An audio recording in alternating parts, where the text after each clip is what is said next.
CrossFit Games 2025 Event 1 breakdown / information pack on navigation through the workout, tips, tricks, and then probably some responses or what to expect from the workout as well. So if you haven't seen, all the workouts now are named events. This one is row, run, row. Sorry, run, row, run. It is a 4-mile run, 3-kilometer row, and then a 2-mile run. For the metric conversion, off the top of my head, I believe 6.4 kilometers first run, and half of that, 3.2 kilometers for the second run.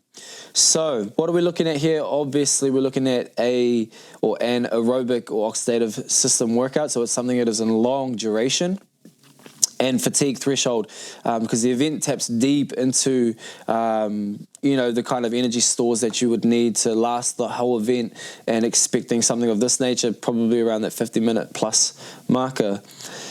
Very cardiorespiratory workout. Now, the funny thing here is I think that you're going to want to stay in this workout at around 80 to 85% of your max heart rate throughout, but there are going to be some people who naturally event and it spikes high and they're in the red zone, zone 5, maybe it's 90-95%, and that is going to happen. It happens in every local half marathon or marathon. People have tendencies or aspirations rather to want to stay in that kind of zone 3 mark in their run and instantly go to zone 5 and not really come out of it. So I think that is definitely going to be the case, especially given the circumstances. It's at the CrossFit Games, so it is a race. It is something that you have trained and prepared for. All of these athletes are so mentally tough. So yes, they will all have an exact, accurate plan, but I think that regardless of that plan, you just can't control the energy and the nerves and the emotions and what they kind of do. How do you react to those, especially, except for those more experienced ones, of course. But even then, it's not a given that they won't get caught in another trap just due to the nature of the competition. The second thing to consider is also the temperature and where it is situated / stationed.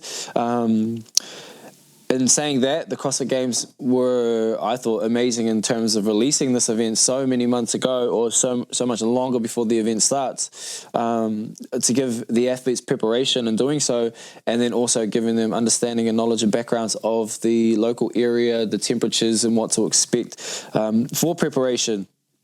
Nonetheless, again, I think that there are just going to be a couple of those people who can prepare all they want, and it's just going to hit them in a different way, whether that's a heat response, it's an energy response, whether that's timing of nutrition. Although at this point, everyone's pretty well equipped with those type of people as opposed to the past. But yeah, I think that's something that I'm going to look out for immediately. But yeah, the workout requires you to kind of be in that 80% marker throughout the entire workout. There is a lot of repetitive eccentric loading, which, is in the runs, just contractions and then landing kind of ball of foot to heel and then compressing again from the other way. There's going to be a lot of calves, quads, hamstring damage in this workout. And then when you get to the row kind of changes a little bit, more glutes, lats and spinal erectors, so the meaty parts along the spine just there. You'll also have that lat engagement on that first pull, and just the posterior chain in general. So this is where we'll change that kind of horizontal stress instead of being vertical with that run. And then we're not so much looking at the transition from there, but I think this is the transition from the row back to the run is going to have an effect of people just getting their bodies right to stiffen back out from that seated postured position. And yeah, so that's the kind of muscle damage in that. And I would then add another layer. It's obviously the first event, well, pretty well close to the first event every single year, is that long endurance piece. It's one that is pretty low in need of equipment, so you can actually get a lot of people to the start line, so you don't have to have seating positions, 3 heats of 10 people, when who deserves to be first over another, who won a different competition to someone else or something like that when you haven't competed in the same comp. So it's just a good way to start with everyone on a level playing field to then decide who goes in what heat after that workout. And you already get to tick off a great test. For me personally, I loved the idea of starting competitions with a more aerobic or endurance-based workout.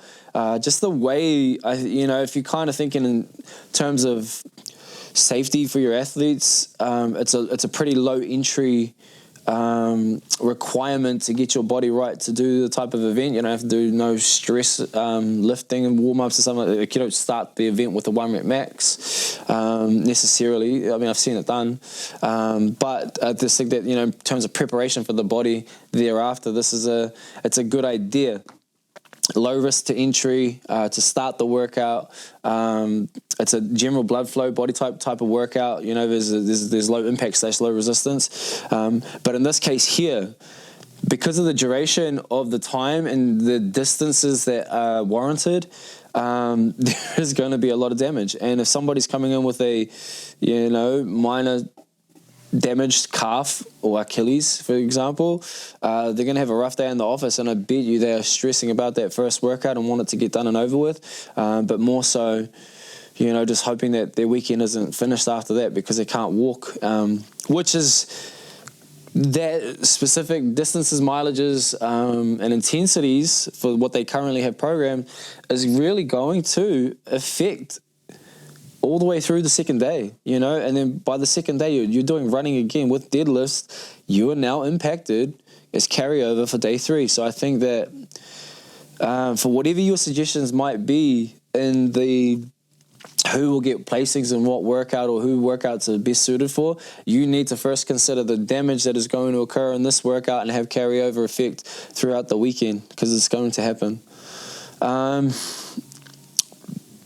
Where am I? So obviously the event stimulus and the intention of the event, from my perspective, is just the aerobic economy, the sustainability of your cadence, and it's going to become a very mental workout. And so, of course, that has to be in consideration when programming. That first 4 mile run is kind of going to be entry into the workout. Although you're going to settle into the workout, you're going to be some people near 30 minutes in that first section, before they even get to the rower. So there's a lot of mental fatigue in this as well. Especially you're someone that's pulling up to the rower and you see all the rowers taken, instantly this is not good. You're out of the 3K, maybe 2,000 meters in, and you start seeing people get off their seat. That's something that a couple of people might have to go through and think like, hey, do I deserve to be here? I think those are all natural thoughts that happen. But again, something to look out for. Your row, in terms of the stimulus, is going to be more cardiac resilience, and fatigue management, and then dealing with those hips, hammies, posterior chain, the spinal erectors as well. Finally, the last 2 mile run, the first part to that run isn't going to be the worst. You're kind of just going to get started because you're brushing off the row. But once you've got to speed after the row, it's going to be gritted teeth. It's going to be hard. Some people might be hobbling by that last kind of few distances, but it's more about your recovery and efficiency under that stress from the previous row and run. So overall, we've got that your stimulus will be a long duration and aerobic capacity, and then the transitions and changing of muscle groups and how well you deal with that is going to be one of the key factors here. For fueling and your recovery, I think that, this one, you definitely need to be thinking about that. Of course they will be. But your pre-workout fuel, you can get it right. You can get it very, very wrong. So what your body likes to tolerate is going to play a big effect. So yes, you might even get your macros right. But the types and styles of foods that you best operate on would be paramount in this event. 60 to 90 minutes prior to the event, you're going to be having some protein and some carbs, not really a lot of fats. You can have fats overnight before this event, probably even early morning as well, depending on the length of time away from it, just so that there is some fats, energy stores there for later on once all the other energy is all burnt up. But I do also believe that there are fueling stations along the way in the event, and look, it's just going to pay dividends for some or more of those people to stop off and just grab something, whether that's a gel pack, some electrolytes, and or water. And the accessibility is pretty easy. You can run on the fly, pick it up, and kind of consume and keep going. Yeah, post-workout, I think obviously you're going to refuel immediately. Sodium and potassium is going to be crucial for this. And if you can get some compression boots and cooling down, so ice baths, especially with the knowledge of the heat. And you basically just want to go into recovery mode immediately after this, because there are 2 more workouts on day 1, and they both require the usage of the muscles that are going to be screaming after this. The psychological edge in this workout, your first 4 miles, I'm thinking don't win it, just don't lose it. And that's you can't win this workout in the first 4 or 5 minutes, but you can lose this workout in the first 4 and 5 minutes. So it's just about setting myself up, getting acclimatized to the energy of the race. Not making any drastic decisions in that first 5 minutes, knowing a pace that I can hold comfortably and staying back from that, at least initially, and getting an assessment on the workout. The workout is so long that you do have time to make up those adjustment points. But again, if you don't get it right in the first 5 minutes, you just won't get an opportunity to do so later on. On the row, I'm resetting the rhythm. I'm almost clearing that I haven't really done anything prior to this point. I'm just focusing on the screen, and I'm just trying to hold a predetermined pace that I've had. I'm looking at 3K, and I'm probably breaking it down into 6 times 500 meters, giving myself 6 blocks. My first block is going to be entry, rhythm, consistency, lower stroke rate, higher pull output. I'm going to be trying to use as much of my lat engagement and pull upper body as possible, so it might be just a little less technical in terms of traditional rowing form with such a massive, powerful leg drive on this, obviously, because of the legs are being used either side of the row. My second block of 500, now I'm looking to try and kind of keep 1,000 meters consistent, and probably my fastest 1,000 meters of the row. Now, if, let's say my first row is 153 over 500, I'm now probably going down to something 150, 149, and just seeing where that's at. Look, I might play with it at 500 and be like, hey, it's a bit much. Bring that back 152, 153 even. And so I'm just looking at little blocks. And then that last block, I know that I'm just pulling it back a little bit so I can prepare myself for the run, because there's far more time spent on the run than there is on the rowing machine, and there's not much difference between rowing a 148 versus there is rowing a 152 in terms of overall time. So it's a 4-second difference per 500 meter. So multiply that by 6, it's 32 seconds difference. But you can lose that in 500 meters of running immediately. So the energy output of which it takes to do a 148 versus 152 per 500 meters is more exponential than the time that it costs to do it, right? So I can make that up it's more accessible to make up in the run portions of the workout than it is important to over pull on that row. That's not where I'm going to win the workout. You know, obviously there's going to be faster runners that get to the rower first and not as strong as stronger rowers. Mass moves mass. Maybe there's just somebody that's 10 kilo heavier, maybe 4 inches taller and has a more lengthier pull, so that chain goes a little bit longer, which spins the fan a little bit longer as well. They might be on a lower stroke rate because of their ability to pull so long. All of these things. And so my race would be in the run for sure. Once I get through that rowing portion, I'm in that last final 2 miles, and it's just dig in and hold on to your pace. You know, I'm trying to pick people off. I'm trying to defend my position. That's really where it becomes mental. That's it. I think there's residual fatigue on it. The CNS fatigue, you know, that's why we talked about the recovery is needed immediately. The posterior chain, hamstring tight calves, all of that is going to come into effect. And so even just the recovery under the heat of the day needs to be a big factor. And no doubt you guys understand that. So yeah, that's my event 1 kind of breakdown. To be honest, I don't really have an understanding of the whole entire leaderboard and who can actually do what. But I can probably suggest some names that look familiar and I know would be atypical to these styles and patterns.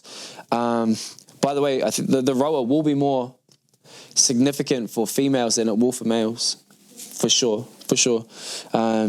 Mass moves mass, right? Like you got a 60 kilo female, 75 kilo female. You've got the male's weights are kind of more similar than the females, but bigger. You know, the difference markers are much bigger. So it's probably plus 20, 25 kilos from the males.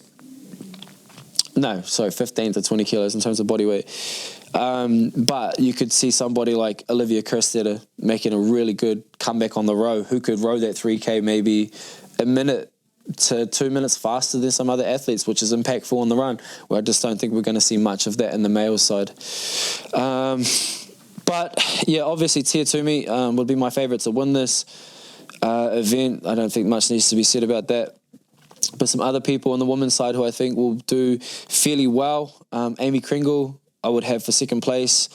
Fisa Guffey will be up there as well. Hayley Adams, we know. Miriam von Rohr, I think will do very well in this style of event. Who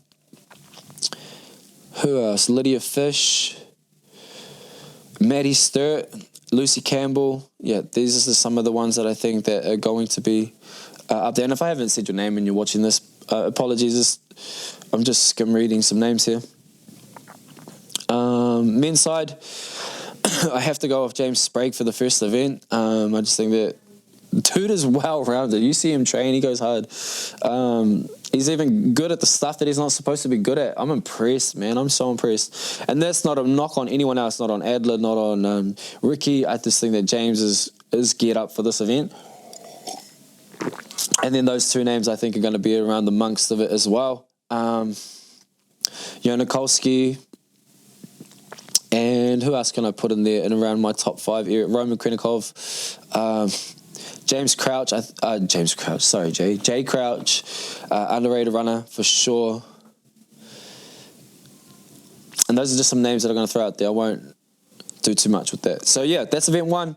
Let me know your thoughts in the comment section, and maybe you revisit this after it's been and gone and see how we did.